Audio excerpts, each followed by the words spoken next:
Hey guys, what's going on? It's Lazarus here, back with another MLB video, and today, what we're going to be talking about is the top 5 winners of the offseason, and with spring training quickly starting up, it's a good time to take a minute to reflect back on this long, dreadful offseason to see which teams came out on top, and how those teams stack up going into the 2020 season. Now these teams aren't in any particular order, although you could consider that some had better off seasons than the others, but I'm mainly just going to be going over the 5 teams that I think did the best and the most to improve themselves for 2020. Let me know in the comments section below which teams you guys think won in the offseason, and without further ado, we're going to go ahead and get straight into the video.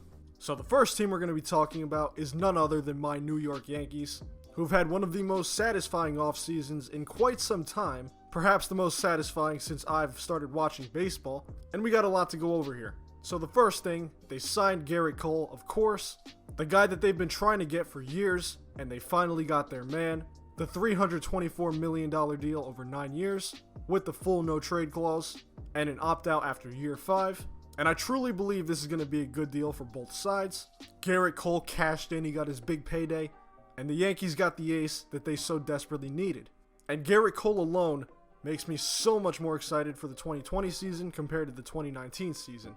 On top of their brand new shiny pitcher, the Yankees also got a brand new pitching coach. They hired Matt Blake, replacing Larry Rothschild, who wasn't a bad pitching coach, but, you know, when it's time to go, it's time to go. And if you remember in 2019, the Yankees got absolutely destroyed by injuries. How they managed to win over 100 games, I genuinely have no idea. But due to this, they kind of overhauled the training staff as well, so you gotta figure that should lead to less injuries. Even though there was a lot of freak accident stuff last year and a lot of just straight up nonsense, new trainers does inspire a lot of hope.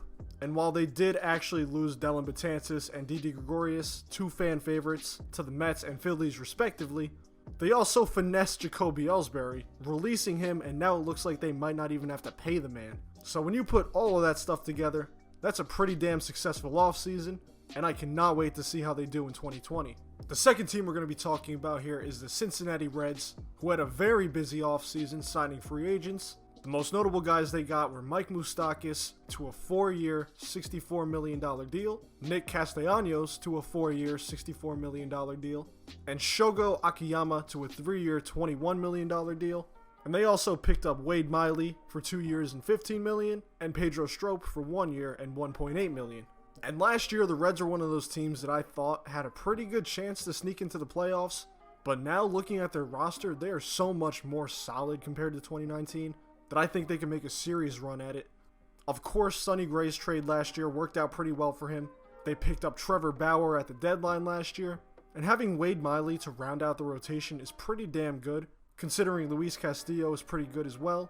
But all around, this team is so much better than it was last year. They fixed the problems they had, they were aggressive about it, and you gotta respect it.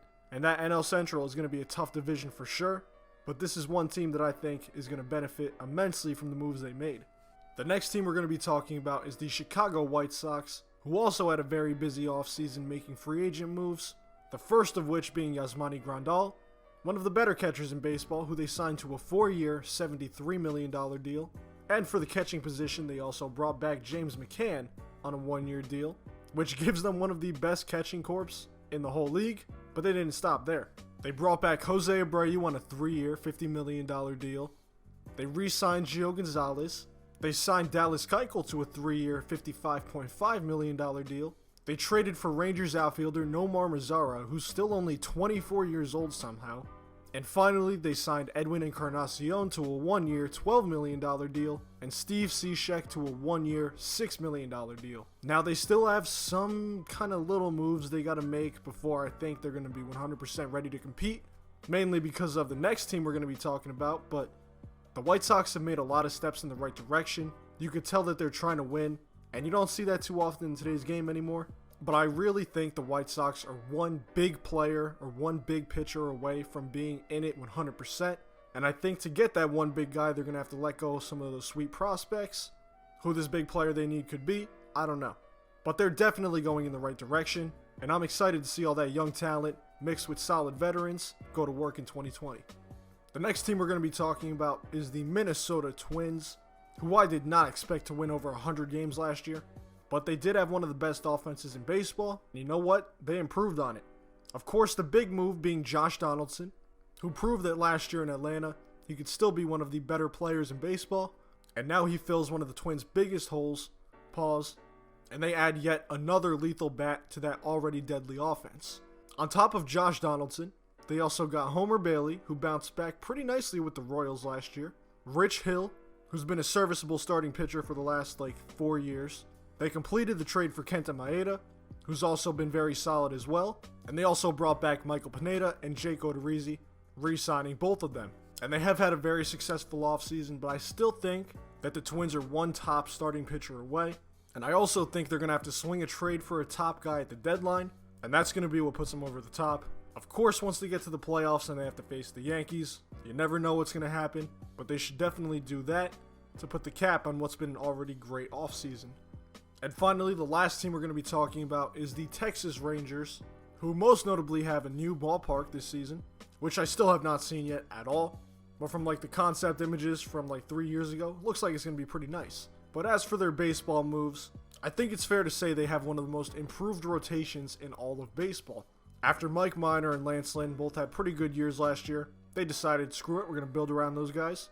And that's what they did. First off, they fleeced the Indians for Corey Kluber. Now, this one's a little bit risky because Kluber's had some injury troubles recently. But if he has his good form going, Corey Kluber is one of the best starters in all of baseball. And the Rangers got him for pretty much nothing. So that's pretty impressive. If anything, it's one of those low-risk, high-reward deals. So good on them. And then they signed free agents Kyle Gibson and Jordan Lyles. Kyle Gibson coming from Minnesota, where he was, I think, a pretty good prospect. Never quite reached his full potential, but you never know, a change of scenery could be all he needs. And Jordan Lyles, of course, formerly of the Rockies, and I believe the Cubs as well, if I'm not mistaken. And what you have right there is a pretty solid rotation, but they didn't stop with the pitching. They also picked up Todd Frazier, who's been a very serviceable player the last few years. And finally, they picked up Robinson Chirinos to man the catcher position, where he's been better than expected the last few years. They are in a very tough division, so if they make the playoffs or not, no idea. But the Rangers have made a lot of moves to go in the right direction, and I definitely think they're going to be more competitive this year than they were in 2019. Well guys, that's going to wrap things up. That's all I have for you today. If you enjoyed the video, be sure to leave a like and subscribe for more content. And as I said before, let me know in the comment section below, who do you think the winners of the offseason were? Let's have a nice civil discussion. And as always, thank you guys so much for watching. I'm out.